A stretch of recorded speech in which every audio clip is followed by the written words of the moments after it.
Hey, alrighty. So, building a business will always require you to be somebody you currently are not. Sucks.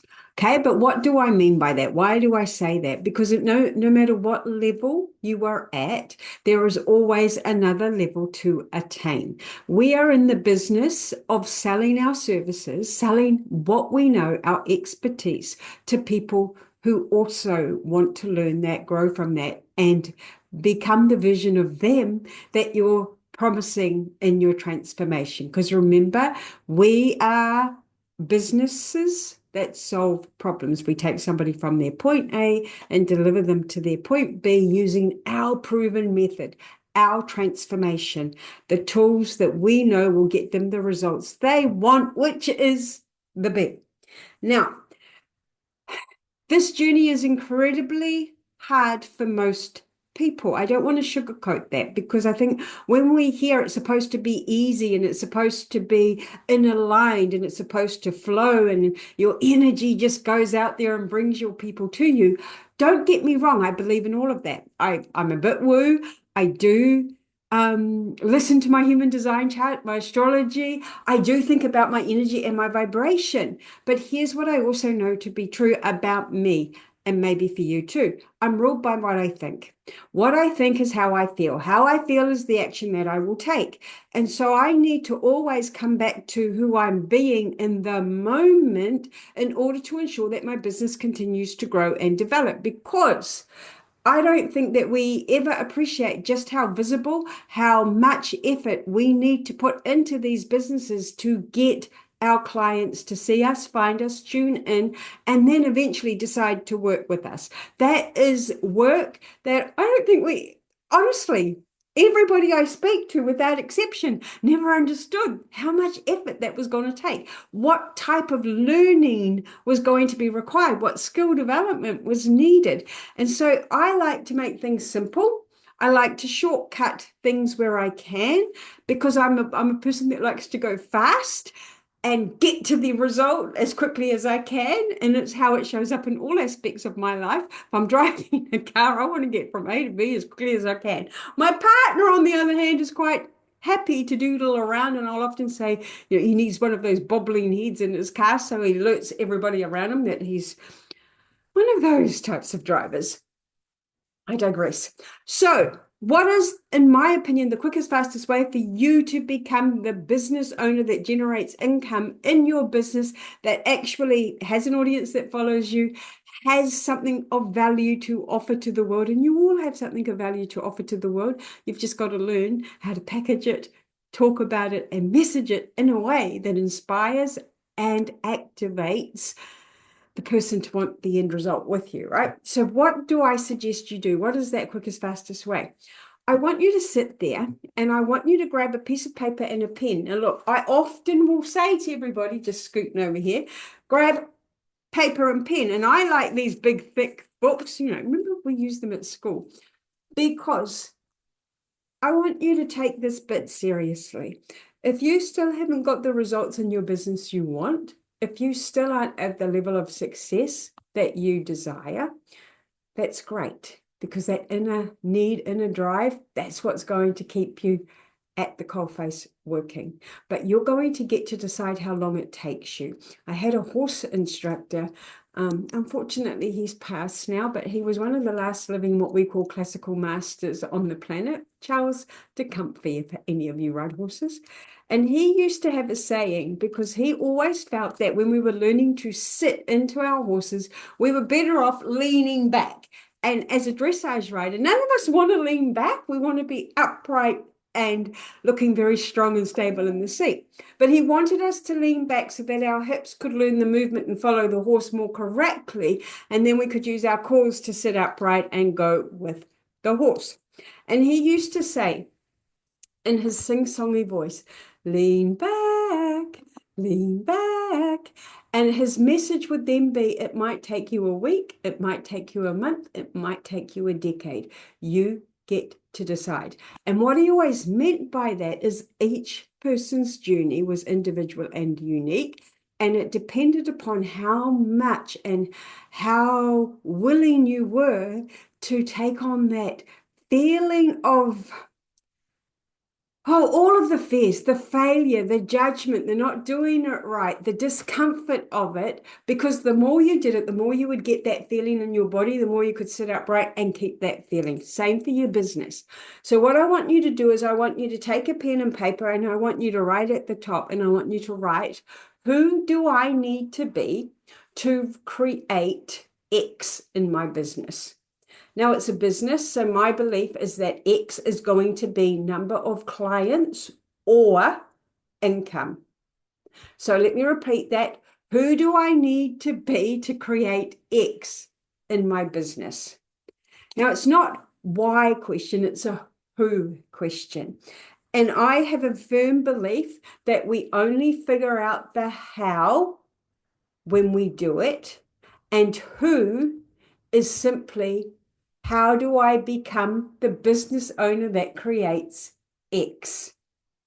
So I link the who and the how very much together, because I think in order to become that person, we've got to execute. Now, what I want you to write down is I want you to imagine that you have got, let's say you wrote down 10 clients or you wrote down $10,000. I want you to imagine that you've achieved that over here. Now I want you to go back and I want you to say, who did I need to become? Now that could be process orientated. You could say, I had to go live every day. I had to write emails every day. I had to be visible, whatever it happens to be. Or it could be a thought based. What did I have to think? How did I have to feel? A lot of selling your services will be marketing. Marketing is simply you becoming visible enough to your ideal pool of people and to draw them to you, because coaching is transformational work. I don't think you can pull those people in, you can draw them in, right? I have a thought, could be a limiting thought. So for all of you people out there that want to take on my brain, feel free, drop it below. I have a thought that coaching has to be your idea. It's hard enough. If it's not your idea, if I have somehow got you into my world through nefarious means, through big, bold promises that I knew, anyway, I'm not going to go there. I believe it's got to be their idea. So you've got to be seen by them. You've got to live the truth of what you offer. You've got to be in that energy. It doesn't mean you have to be there. I have helped people build seven-figure businesses more times than I can count. I don't run my own seven-figure business, but I did earn seven figures as a contracting program manager, which means I was self-employed, but I don't equate it the same as running this coaching business. However, I know what is needed to be done on this side of the curve. Now I get to decide, do I want to do that? And that is why I want you to start there. Who do I need to be to create X in my business? What do I need to think? How do I need to act? What do I need to feel? How do I need to show up? What tools am I going to use? What sales system do I have? What is my offer? What is my audience? It can go on like that. That's why I love big pieces of paper, because the first time you do it will be the worst time. Second time, not much better. Third time, we're starting to build momentum. And this is the key to it.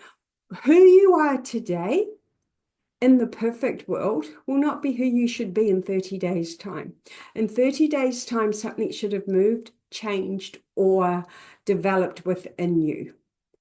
If you decide, so I'll go back to Charles de Comfy and his lean back. How much discomfort are you willing to tolerate to get to the goal?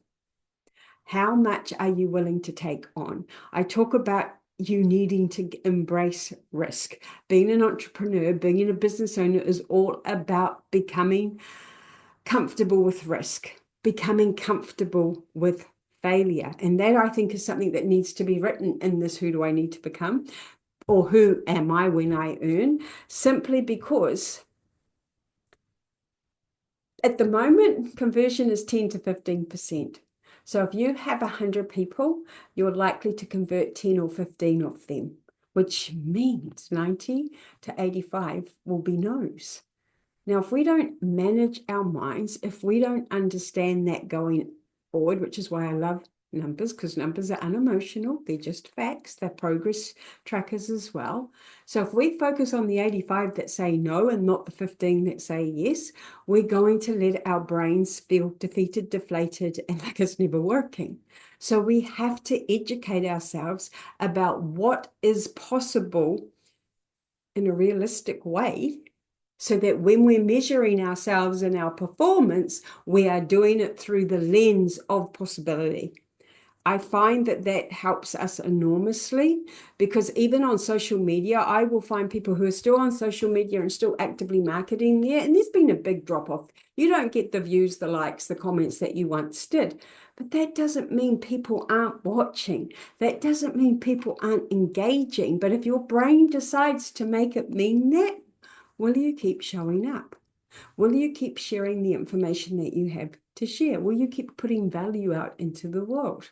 These are why we need to start with this list of what do I need to do to create X in my business? And then we get into the joy of executing it, of failing, of learning, of growing, of developing. So that is my 2 cents for today, my YouTube followers. I hope that it helps you. Please do the exercise, because this is where we start to build profitable businesses, by changing what we do. It's a little trick that I have. If you don't like the results you got yesterday, what will change today to ensure you get a different result today? Now, I will often say, if you don't like the last 6 months, what will change to get a new 6 months? Because something's got to change. So this is often the work that needs to change, because we need to make ourselves aware of what it will take ahead of time, so that we're not constantly berating ourselves when it's not working. Because you could be in your 50th conversation and still be at no's, and that's normal. Okay, do not panic. Remember what I said. 100 means you're going to get 10 or 15. And it may be that you're going to need to do it 80 times before you're going to get your first yes. If we're aware of that and we've already written down, I need to hold 100 sales conversations, and you're at 50, it equates it. It takes the emotion out of it. So please do the exercise. Let me know how it goes. And I will catch you in the next one. Thanks, YouTube. Bye.